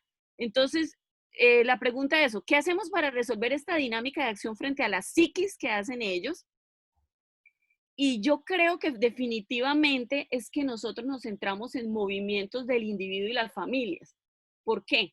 Solamente si el individuo y la familia constituyente, donde están esos individuos formando parte, son realmente empoderados con principios, es que esos movimientos sociales se caen de su peso porque no van a tener militantes donde ellos se sienten útiles, donde ellos se van a sentir actores de un cambio del mundo, ¿cierto? De todos esos ideales fantasiosos, pero que ellos no van a parar de hacerlo. Como ustedes dicen, esta terapia de shock, yo pienso que esta terapia de shock primero va para nosotros. O sea, la terapia de shock es el individuo que se concientiza que él está siendo indoctrinado en un sistema desde preescolar. O sea, es desde la infancia que te están a tus hijos, a tus sobrinos, a tus nietos, enseñándoles el modelo de fragilidad para asumir que el Estado es el Estado protector.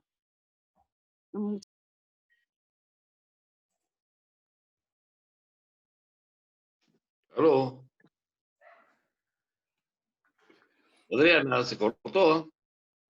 Daniel, ¿estás ahí para responderle a Adriana? Sí. Precisamente, Adriana, muchas gracias por tu pregunta y tus observaciones. Y es lo que dije, exactamente el problema que tú expusiste es el que yo digo, ¿no? Los movimientos sociales se van a alimentar de lo que en el castellano se llama el paria. Sí, ¿qué es el paria? Es pues el errante, es el informal, el excluido del grupo, de la sociedad. Mientras esto exista, los movimientos sociales va a tener una masa enorme de donde reclutar militantes, pero eso solamente se consigue con el bienestar que dice el profe. Si casi vuelvo a decir estado, casi se me va, pero bueno, con el bienestar que dice el profe, ¿por qué? Porque como bien tú decías, mira, uno al enraizarse en la familia se funda en algo que los romanos llamaban patrimonio o patrimonium, ¿sí? Que son los bienes familiares. Y los bienes familiares no solamente son los bienes materiales, eso es algo que los romanos entendieron muy bien, ¿sí? Por eso se crea la figura del pater familis, ¿verdad? En realidad el pater familis se yergue como una figura de tradición de derecho, y eso los cristianos lo conocemos muy bien, pero tú no vas a tener ese patrimonio si no tienes bienes, si no tienes unas condiciones para crear familia. Está científicamente demostrado que cuando el ser humano, cuando los hombres en sociedad están bien, ¿sí? Tienen una buena situación económica, lo que tendemos es a compartir, ¿sí? Lo que tiendes es a compartir. ¿Qué quiere decir esto? Es de que si tú, digamos, eres un tipo de unos 30 años más o menos, te va bien, tienes un sueldo, lo que vas a querer es casarte. Pero si estás mal, si tienes un trabajo precario, la plata no te alcanza, ¿sí? Vas a preferir gastar en cerveza que en conseguirte una esposa. Hay un experimento muy famoso con unos ratones que vi el otro día donde precisamente este modelo de parásito urbano nace en los varones, como tú dices, ¿sí? En esta famosa crisis de la masculinidad, que es un aspecto del deconstructivismo. Para esto yo no recomiendo leer a las feministas hablan estupideces. Recomiendo leer a intelectuales de izquierda fuertes como Deleuze, como Alain Boudiou, como por ejemplo a Jean-Paul Sartre. Esos son los hombres para entender la crisis de la masculinidad, porque ellos la provocaron. ¿Te das cuenta? Este chico bonito, el sexy boy, el Luis Miguel, ¿sí? Es el resultado de la crisis de la masculinidad en realidad. Ayer conversaba con mi papá y le comentaba, ¿no? Le decía, mira, los SEALs lo que hacen cuando descubren, los SEALs, los soldados de los Estados Unidos, que deben ser parte de los mejores soldados del mundo, ¿sí? Los SEALs lo que hacen cuando descubren que tú le fuiste infiel a tu mujer, es de que te vas a salir del cuerpo de SEALs con una deshonra tremenda. ¿Por qué? Porque ellos dicen, si tú la traicionas a tu mujer, lo que vas a hacer tarde o temprano es traicionar a toda la unidad, en una afirmación de la masculinidad. Pero vayamos al núcleo. ¿Cómo tú vas a tener mujer? ¿Cómo vas a tener familia? O las mujeres, ¿cómo van a querer casarse si no existen hombres que puedan darles seguridad, proveer, que sean hombres, pues en toda la palabra? Derrida tiene algunos textos muy interesantes que, bueno, no voy a entrar por el tiempo y sería irnos por nuestras ramas, pero contestando, amiga, es primero creando las condiciones para que la gente tenga algo que defender, porque el nihilismo que crea las condiciones objetivas para la revolución, estriba precisamente en eso, es que no tengo nada que defender porque todo me vale, no me importa, ¿sí? Si tú tienes algo que defender, entonces el resto te va a importar.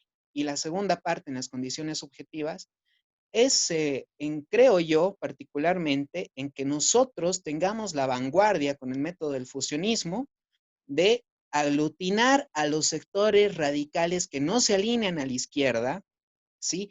Y a la gente que no entiende nada, digamos, de radicalismo ideológico, pero que sí vive el día a día y sabe que la plata es importante. Yo creo que es bueno que aparezcan grupos de fachos antiizquierda, que aparezcan grupos de católicos brutos recalcitrantes, de protestantes anticiencia. ¿Saben por qué? Porque nosotros vamos a ser la vanguardia. ¿Ustedes qué creen? ¿Que en la izquierda todos son progres? No, hay gente rancia. Todavía en el indianismo boliviano se sigue discutiendo si van a crear la cuestión trotskista o leninista, mientras Linera ya tuvo la solución hace 20 años atrás. Si nos están dando la solución ellos, pues imitemos a la manera nosotros, porque hay algo que reconocerles a los tipos de izquierda. Realmente han hecho estudios bien sesudos en las acciones, por eso tienen estructura, por eso se coordinan.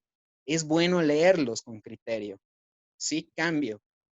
Suscribo todas las palabras y cada una de las de Daniel personalmente. Solo recuerdo que Margaret Thatcher, cuando entregó la propiedad de las viviendas del Estado a la gente que las habitaba desde hacía muchos años, porque los comunistas, los laboristas le habían entregado esas viviendas, pero sin título de propiedad. Lo que hizo Margaret Thatcher fue darle el título de propiedad y todas las libertades para negociar, vender, comprar, etc. Y lo hizo con una frase que me permito recordar: he descubierto que la gente se vuelve conservadora cuando tiene algo que conservar. Eso es lo que resumidamente Daniel está transmitiendo. Me alegro mucho. ¿Qué tal, Daniel, si le damos la palabra a John Muñoz de Ecuador o Juan Alberto de Perú? Por favor, sí, adelante. Muchas gracias a todos por el tiempo y no se hayan salido. Sí.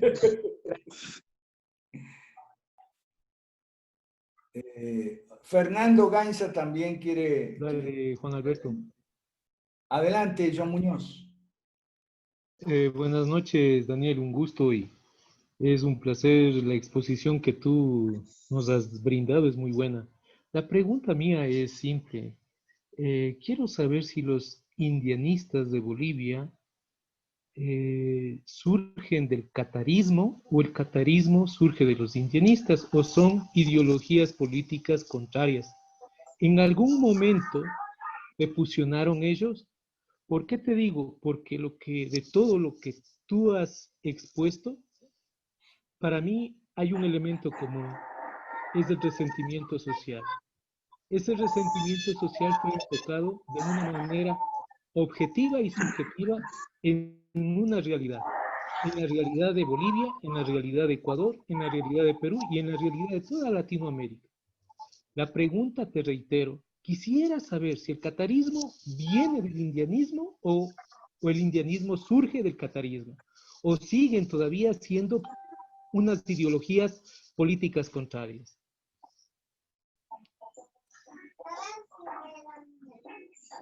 Muchas gracias, muchas gracias. Saludos hasta el Ecuador.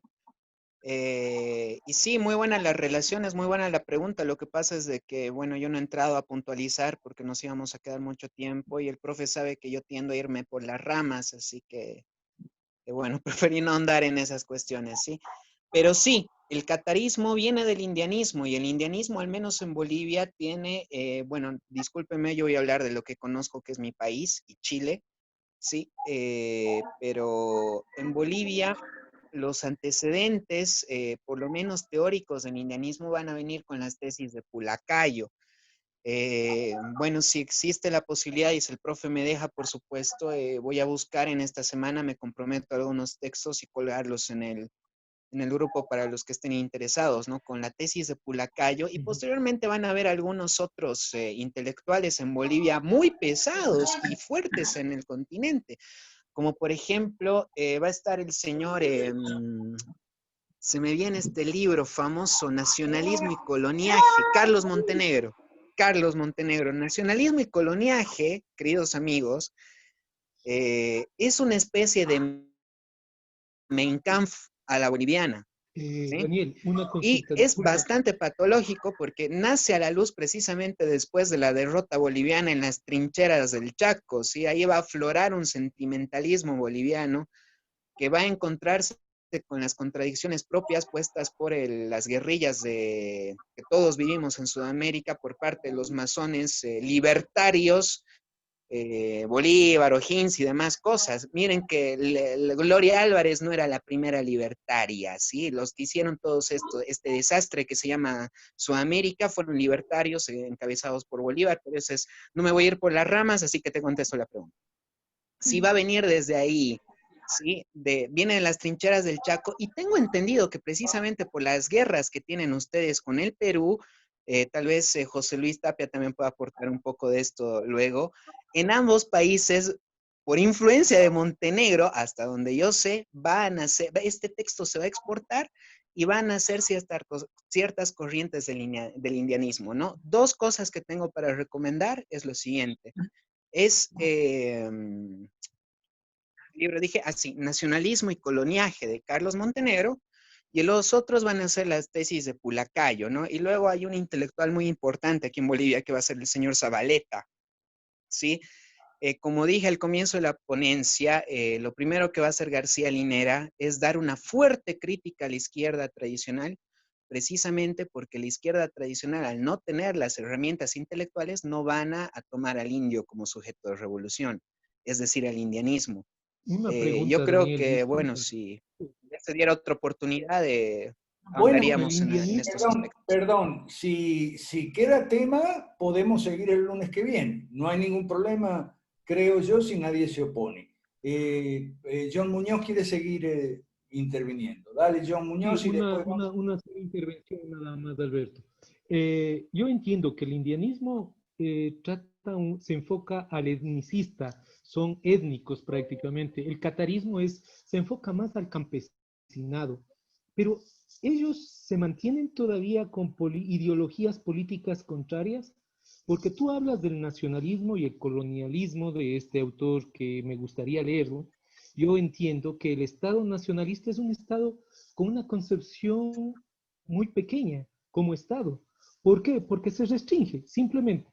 Entonces, de esa forma, el indianismo, yo te digo por Ecuador, ¿ya? ha buscado tener una representación política ¿en base a qué? En base a un fundamento humanísticamente hablando de un resentimiento social, más no por una presencia política necesaria en el Estado, en el Estado y en la forma de gobierno del Ecuador. Bolivia. Bolivia es tan similar como todos los países de Latinoamérica y creo que tú, Bolivia, Ecuador, Perú, somos más afines con respecto a estas supuestas diferencias sociales, entre comillas. Por eso te digo, o sea, todavía se mantiene esas ideologías políticas del indianismo y del catarismo contrarias o sufrieron, digo, entre comillas también, el fusionismo. Muchas gracias. Bueno, mira, novedoso lo que me conté, lo que me dices, bueno, para mí, pero ya lo presumía, porque evidentemente nuestros países tienen una configuración étnica bastante igual. Sin embargo, bueno, yo me interesé en el tema indianista, sí, y específicamente con los cataristas a partir de mis roces con grupos nacionalistas de mi país y de Chile. Sí, particularmente los grupos nacionalistas con los que yo me juntaba estribaban en la herencia española de la nación, sí, y de todas nuestras naciones. Y yo quedé tremendamente sorprendido al notar de que el catarismo, por lo menos aquí en Bolivia, y en esto hay varios textos que escribe Felipe Quispe, sí, que es docente de historia, me parece, en la Universidad Mayor de San Andrés, en el que se adopta una especie de nacionalsocialismo aymara, ¿sí? Y además, la configuración misma del MAS nace de ciertas herencias de ahí. Como dato de color, les comento lo siguiente. Los colores de partido del MAS son el azul, el negro y el blanco, ¿verdad? El MAS se presenta a elecciones prestándose la sigla de un partido extinto que se llama Falange Socialista Boliviana aquí en Bolivia, ¿ya? Resulta que la configuración de Falange, así como suena, es un partido fascista, profundamente nacionalista que nace en Bolivia, que toma elementos de las falanges españolas, ¿sí? Y el color negro de la campaña de la falange en la Rusia soviética, donde se comenta que algunos bolivianos estuvieron involucrados luchando por Alemania. Al término de la Segunda Guerra Mundial, estos vuelven. Bueno, ya había el partido de la Falange, pero traen toda esa simbología, ¿verdad? Ya traen toda esa simbología, ¿sí? Es de esa manera en la que nace el MAS. Y aquí hay un nombre muy importante en el que, como dijo el profe, digamos, si queda tema podríamos avanzar de repente en otras ocasiones. Muy importante, que es el señor Norberto Cerisole, ¿sí? Ah, sí, sí. El señor, ¿sí? Sí, El señor Norberto Cerisole. No solo Norberto Ceresole, mire, este tema del indigenismo, el racismo antiblanco, no es exclusivo de los países andinos. Exacto, sí. Por lo tanto, tampoco tiene que ver con el catarismo necesariamente, porque les recuerdo que la señora Rigoberta Menchú de Guatemala recibió su premio Nobel y todo el dinero, las ONG y todo el indigenismo en Guatemala, que es el indigenismo maya, ¿ok?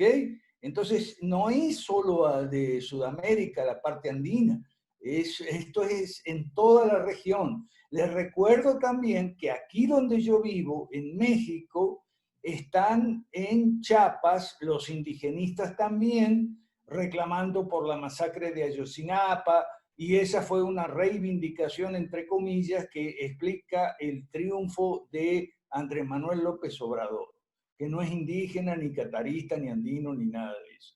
Es toda la región. Gracias.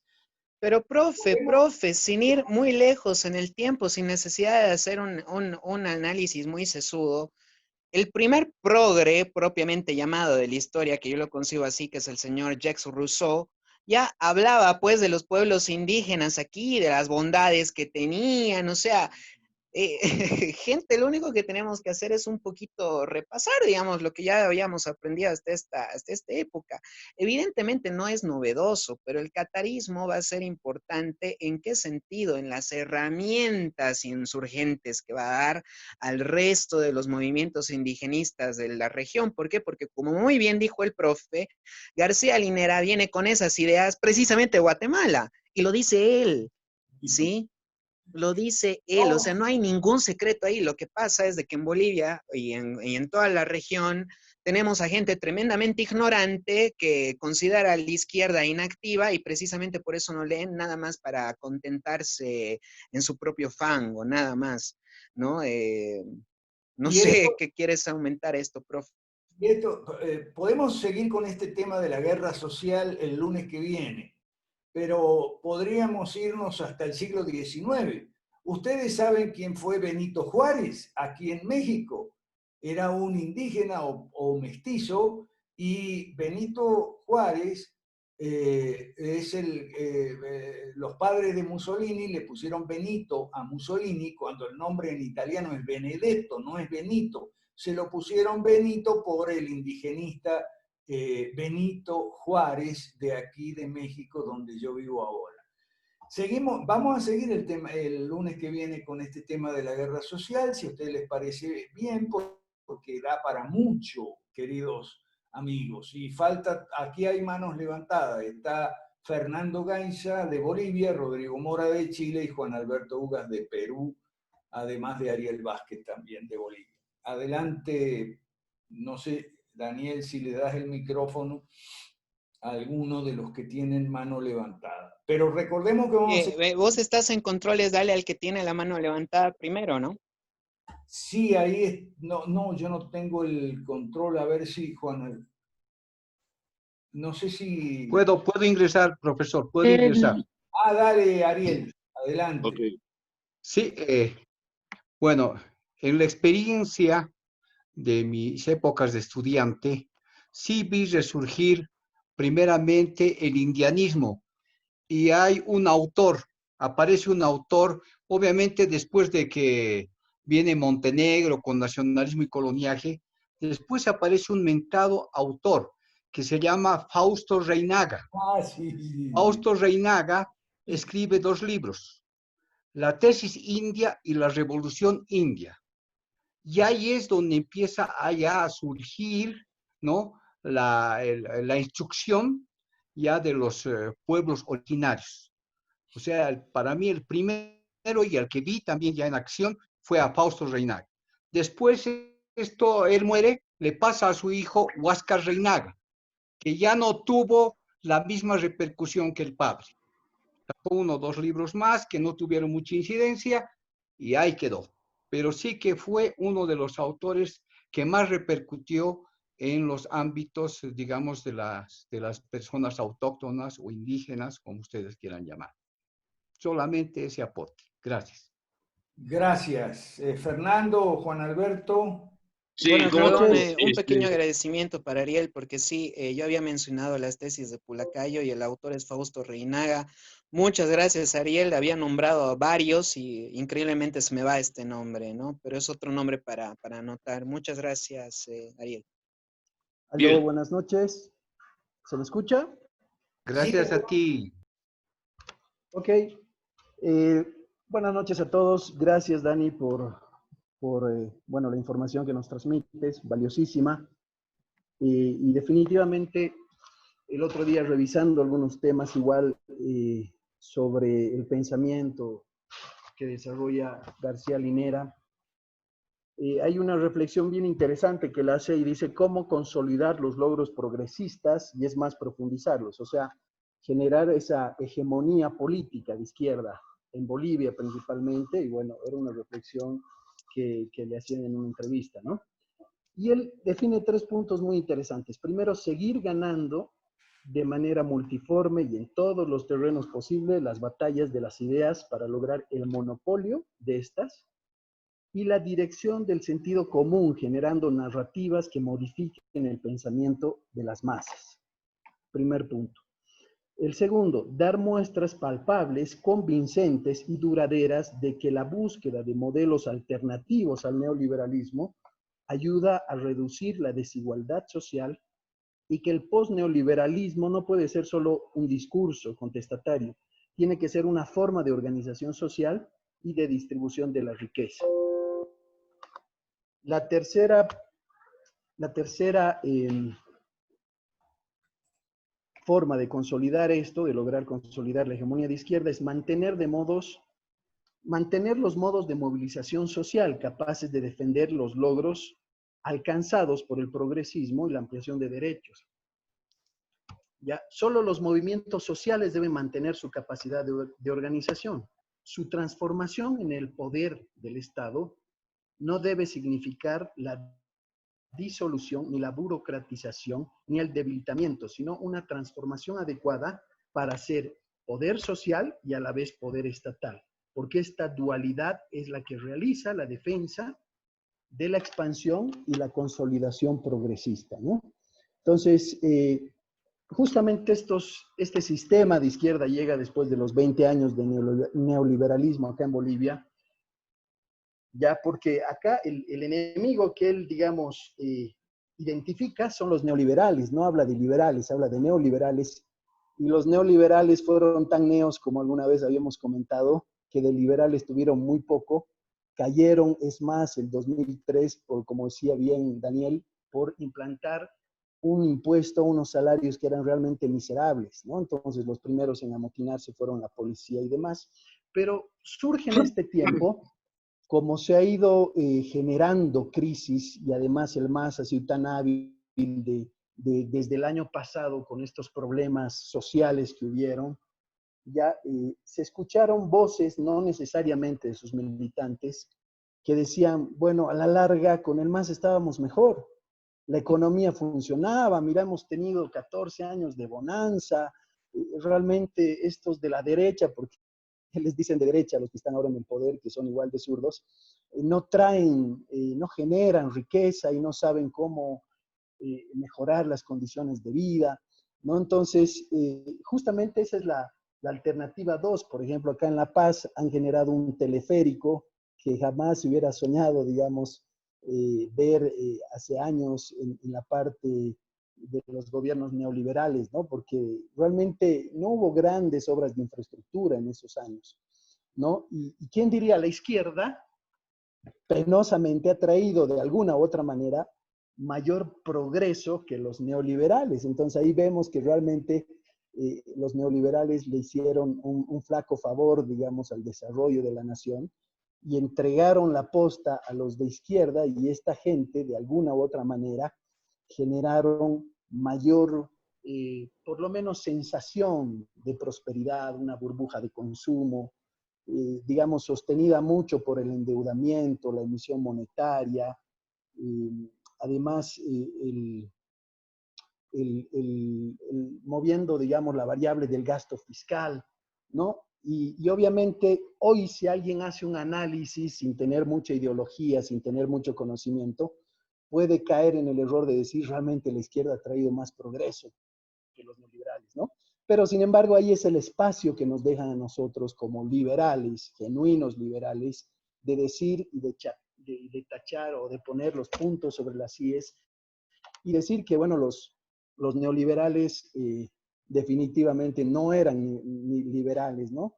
Que sus reformas fueron tibias, no fueron lo suficientemente profundas para poder sacarnos del estatismo y de la izquierda, y lo que en realidad lograron es darle el discurso adecuado a los de la izquierda para decir realmente eso es la derecha y miren que no funciona, ¿no?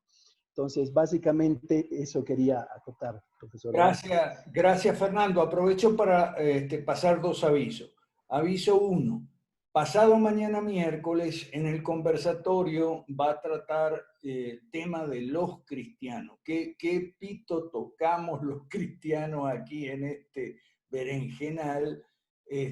Mi pastor Alan Sánchez Gallardo.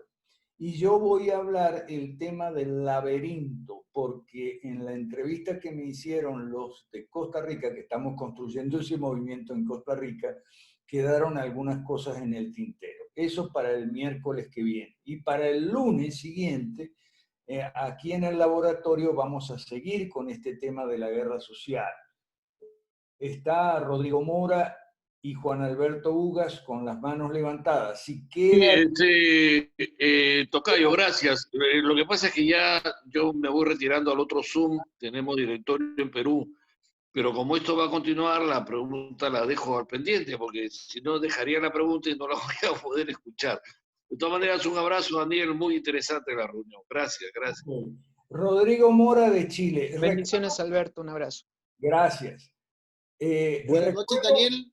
Recuerdo, Rodrigo, que en mi país, Argentina, también hubo choques indigenistas y se ahogó un tipo llamado Maldonado y los indigenistas dicen que lo mataron y todo ese tipo Hace de no mucho, hace 5 minutos pasó eso, es de data muy reciente y el supuesto indigenista era más rubio que vos y yo.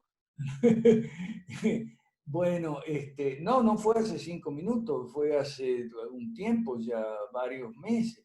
Me refiero al caso de Maldonado, que es la gran bandera que levantan los indigenistas en Argentina. Aunque en Argentina, como el presidente tiene un hijo que es drag queen, la cosa va más por el lado LGBTIQ+, y todo eso, que por los indígenas. Rodrigo Mora de Chile. Adelante, Rodrigo. Sí, buenas noches, Daniel. Buenas noches a todos. Aquí Rodrigo Mora del Partido Fusionista. Tengo una consulta relacionada con el expresidente boliviano Álvaro García Linera, que vi una participación de él en Buenos Aires, en un congreso internacional, donde él planteaba que sumando el Congreso con la calle, se puede gobernar un país, o por lo menos tener un contrapeso. Entonces, considerando que tu presentación, Daniel, la basaste en parte, digamos, con lo que plantea Alexis López Tapia, y Alexis López Tapia habla de usar la calle, y él, de hecho, defiende el uso de la calle. ¿Qué opinas tú de eso, Daniel? Que Alexis López Tapia salga a la calle a protestar y haga participación frecuente de la calle. ¿Qué opinas de eso? Excelente pregunta, porque ese es precisamente el punto donde yo rompo con Alexis Tapia y rompo con Sebastián Izquierdo también, que son de la idea de salir a la calle. Bueno, esto entre paréntesis, Chile es un país del que yo estoy muy enterado y al que le tengo mucho cariño. Sí, así que, bueno, en su momento yo a Izquierdo se lo dije. Le dije que era una tontería salir a la calle, ¿sí? Alexis, bueno, no tuve la oportunidad de conversar con él todavía, ¿no? Desde la vez que nos encontramos aquí en Bolivia, pero yo estoy completamente en desacuerdo. Y yo también se lo dije a John Cobin, que está preso por andar saliendo. Sí, y dentro de poco entra Izquierdo también preso. Pero nada sería eso. Miren, aquí en Bolivia pasó, bueno, varias veces pasó eso, pero particularmente yo me quedo con un hecho que ocurrió el año 2007 aquí en mi ciudad, en Cochabamba, ciudad que conoce el profe, ¿sí? Cuando precisamente...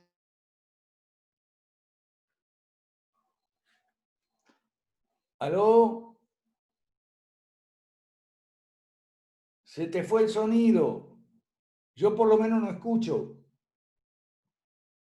Tampoco, profe, no se escucha. Ah, ok. Yo tampoco. Daniel, para el lunes vas a tener que resolver el problema del sonido.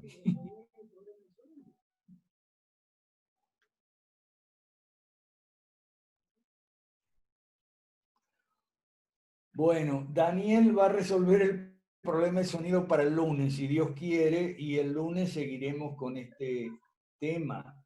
¿No es así? Ahora, dentro de 5 minutos o 3 minutos empieza la ronda. Daniel, ¿estás ahí? La ronda Sí. Ajá, dale. Perdón, termino. Y bueno, murieron uno y uno de un lado.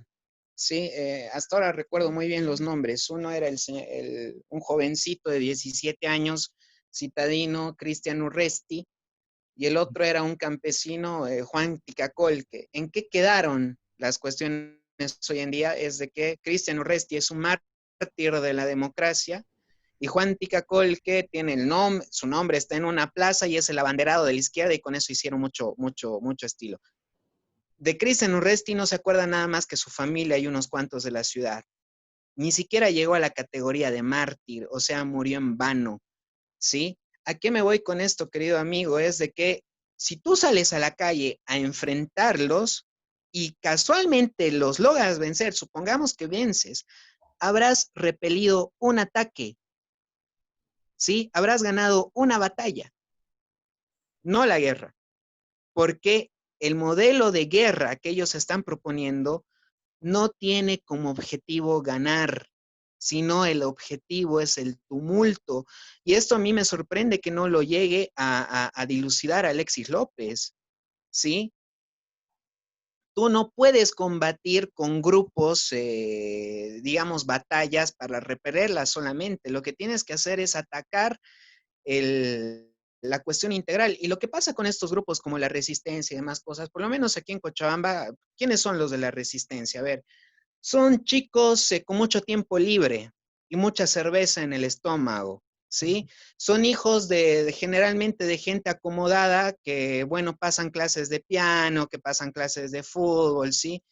Y aquí hay una cosa que hay que decir y que no me van a dejar mentir mis compatriotas y que creo que pasa en todo el continente.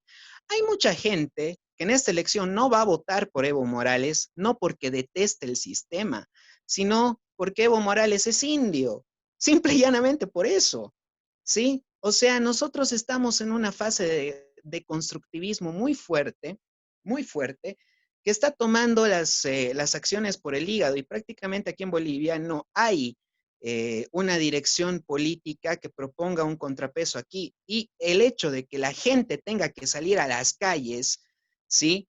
Como Alexis López, como Sebastián Izquierdo, como este grupo de malentretenidos que hay aquí en Bolivia, perdón si alguno de mis compatriotas no está de acuerdo conmigo, pero esa es mi posición y yo no la voy a cambiar, ¿sí? Ninguna persona que tiene su tiempo ocupado va a salir a la calle a enfrentarse con nadie, ¿sí? Bueno, eso es lo que pienso yo. Pero cuando eso sucede, es clara muestra de que no hay dirección política. Es clara muestra de que no hay una profunda, o mejor dicho, no hay una proposición de parte de nadie. Entonces la gente se ve perdida y sale a la calle, ¿sí?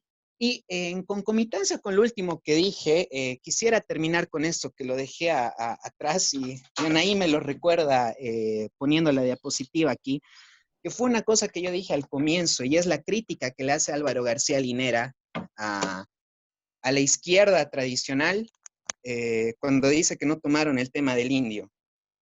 Por cuestiones de tiempo, son casi las 10, no voy a desarrollar este tema, pero quiero dejar el título bastante provocador, ¿sí? Que es el capitalismo aymara. Tal vez sea un buen punto de partida para el siguiente lunes, profe. Claro que sí, pero este lunes estuviste muy bien a mi gusto. Estoy muy satisfecho yo personalmente con tu exposición y creo que los demás también. Y nos dejaste con ganas de más el lunes que viene. Pero no nos olvidemos, el miércoles tenemos el conversatorio con el tema de los cristianos y el tema del laberinto. Así que bueno, me despido, muchas gracias y sobre todo gracias a Ana. Y gracias a todos los participantes y en especial a Daniel. ¿Está bien? Buenas noches, profe, y bendiciones a todos. Un abrazo.